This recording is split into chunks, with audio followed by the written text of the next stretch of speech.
तो hello friends, welcome back to our YouTube channel ITI step forward. तो friend, आज की इस वीडियो में हम बात करने वाले हैं जो हमारी ऑर्डिनेंस फैक्ट्री की तरफ से वैकेंसी निकल कर आ रही है, तो उसके बारे में डिस्कस करने वाले हैं। तो ये जो वैकेंसी निकल कर आ रही है, इसमें आईटीआई की लगभग 12 से 15 ट्रेडों के लिए वैकेंसी निकाली गई है। तो ये जो वैकेंसी है, मतलब हमारी फिक्स टर्म कॉन्ट्रैक्ट बेसिस भर्ती है, जो कि 4 साल के लिए। उसके बाद ये जो कॉन्ट्रैक्ट रहता है वो हमारा धीरे धीरे बढ़ता जाता है। तो जो भी इंटरेस्टेड कैंडिडेट्स हैं, ऑडियंस फैक्ट्री से जॉब करना चाहते हैं, तो उनके लिए बहुत ही बढ़िया अपॉर्चुनिटी है। तो आइए आपको डायरेक्ट लेकर चलते हैं ऑफिशियल नोटिफिकेशन की ओर। ऑफिशियल नोटिफिकेशन हमारा क्या बोल रहा है? तो जैसा कि आप देख सकते हैं, ये वैकेंसी हमारी कहाँ से निकल कर आ रही है। एडवर्टाइजमेंट कॉर्डाइट फैक्ट्री अरुवांडा कांडू, कौन सी, अरीवैन कार्डू की तरफ से निकलकर ये जो वैकेंसी है आ रही है। तो application are invited for the candidates of the following trades engagement of CPW, मतलब कॉन्ट्रैक्ट बेसिस भर्ती है।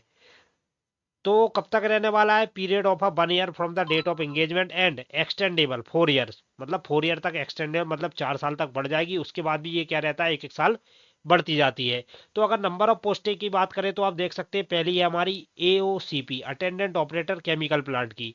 दूसरी है आईएमसीपी इंस्ट्रूमेंट मैकेनिक की। थर्ड है एमएमसीपी मेंटेनेंस मैकेनिक की। उसके बाद है एलएसीपी लेबोरेटरी असिस्टेंट की वैकेंसी है। उसके बाद पीपीओ प्लास्टिक प्रोसेसिंग ऑपरेटर की है। उसके बाद हमारी फिटर जनरल मैकेनिक, मतलब जो हमारा फिटर ट्रेड रहता है उसकी। उसके बाद मशीनिस्ट हो गया, टर्नर हो गया, सीट मेटल वर्कर हो गया, इलेक्ट्रीशियन हो गया, इलेक्ट्रॉनिक मैकेनिक हो गया, बॉयलर अटेंडेंट हो गया, मैकेनिक इंडस्ट्रियल इलेक्ट्रॉनिक्स हो गया, refrigeration and air conditioning mechanic के हो गया। तो इस प्रकार टोटल 14 ट्रेडों के लिए वैकेंसी निकाली गई है।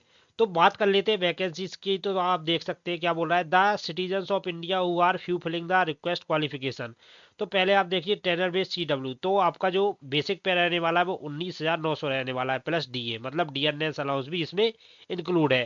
क्वालिफिकेशन की बात करें तो आपका एनएसी एनटीसी, मतलब आपके पास या तो नेशनल अप्रेंटिसशिप सर्टिफिकेट होना चाहिए, या आपके पास एनटीसी नेशनल ट्रेड सर्टिफिकेट होना चाहिए, issued by NCBT, now NCBT in the above mention trade. तो आप देख सकते हैं यूआर की कितनी पोस्टें हैं, 34 पोस्टें हैं। ओबीसी की 20 पोस्टें हैं। एससी की 11 पोस्टें हैं। एसटी की 5 पोस्ट है। ईडब्ल्यूएस की 7 पोस्ट है और एक्स सर्विसमैन की 7 पोस्ट है। तो टोटल हमारी 77 वैकेंसी पर ये हमारी फिल होनी है। तो एज लिमिट वगैरह की बात कर लेते हैं। The last date of receipt application will be crucial date of determining the upper age limit, which should be between 18 से 40 है, मतलब जो आपकी एज रहने वाली वो 18 से 40 रहे। और एज रिलैक्सेशन की बात करें तो वो ओबीसी एससी कैंडिडेट्स के लिए अलग अलग रहेगा। तो एससी एसटी के लिए 5 ईयर का एज रिलैक्सेशन है। ओबीसी के लिए 3 ईयर का है। एक्स सर्विसमैन के लिए period of military service plus 3 years. Qualification की बात है, क्वालिफिकेशन हम पहले ही बता चुके हैं कि आपको एनएसी और एनटीसी, या तो आपके पास एनएसी होना चाहिए मतलब नेशनल अप्रेंटिसशिप सर्टिफिकेट, या आपके पास एनसीबीटी होना चाहिए जो कि हमारी एनसीबीटी से होना चाहिए। उसके बाद अगर बात करें हम एप्लीकेशन फॉर्म वगैरह कैसे फिल करना है, क्या उसकी क्वालिफिकेशन रहने वाली है, तो उसको भी हम डिस्कस करने वाले हैं। तो पहले देख लेते हैं मोड ऑफ सिलेक्शन।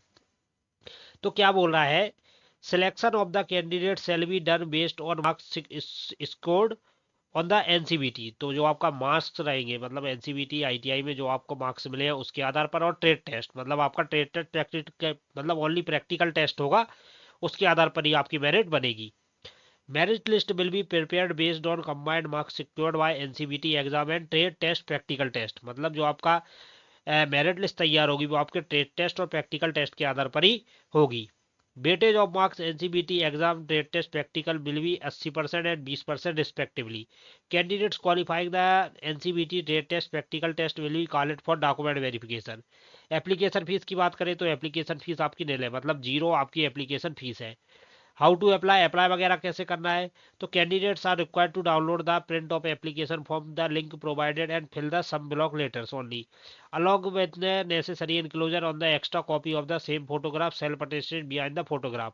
तो आपको क्या करना है, आपको इस पर अप्लाई कैसे करना है कि आपको क्या है, इसका जो फॉर्म है उसको फिल करके किस पते पर भेजना है, application for the post of tenure based PWD personal contact basis. तो आपको किस पते पर भेजना है, आपको भेजना है the chief general manager coordinate factory Aruvankadu the Nilgiris district Tamil Nadu. तो इस पते पर आपको भेजना है।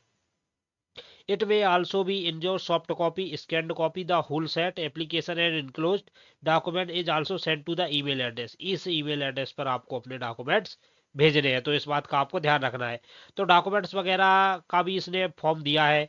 Closing date for receipt of application, closing date for receiving application will be 21 days, मतलब 21 दिन का आपके पास समय है। जनरल कंडीशन देख लेते हैं, उसके बाद हम बात कर लेते हैं फॉर्म भरने का तरीका। तो ये आप देख सकते हैं, application for tenure basis, CPW personal और कॉन्टेक्ट बेसिस। तो यहाँ पर आपका फोटो वगैरह हो जाएगा, किस पोस्ट के लिए आप अप्लाई कर रहे हैं, नेम ऑफ आपका नंबर, नेम वगैरह, father's name, date of birth, age 11, nationality, caste category वगैरह आपको भरनी है। तो ये सभी इस फॉर्म में आप फिलअप कर सकते हैं। तो जाइए, जो भी इंटरेस्टेड कैंडिडेट्स हैं, जॉब करना चाहते हैं ऑर्डिनेंस फैक्ट्री से, तो उनके लिए बहुत ही अच्छी अपॉर्चुनिटी है। मतलब कहने का मतलब ये है कि आपकी फीस वगैरह देना नहीं है, मतलब आपको डायरेक्ट फॉर्म भर के भेजना है, अगर आपका नाम आता है तो आपको जाना है। तो इसके अलावा और क्या चाहिए, अगर आपको फॉर्म फिल करना है तो फिल कर सकते हैं, उसके अलावा आपको जो भी डाउट हो तो आप मुझसे कमेंट बॉक्स से कमेंट करके पूछ सकते हैं। तो मिलते हैं नेक्स्ट वीडियो में, तब तक के लिए जय हिंद।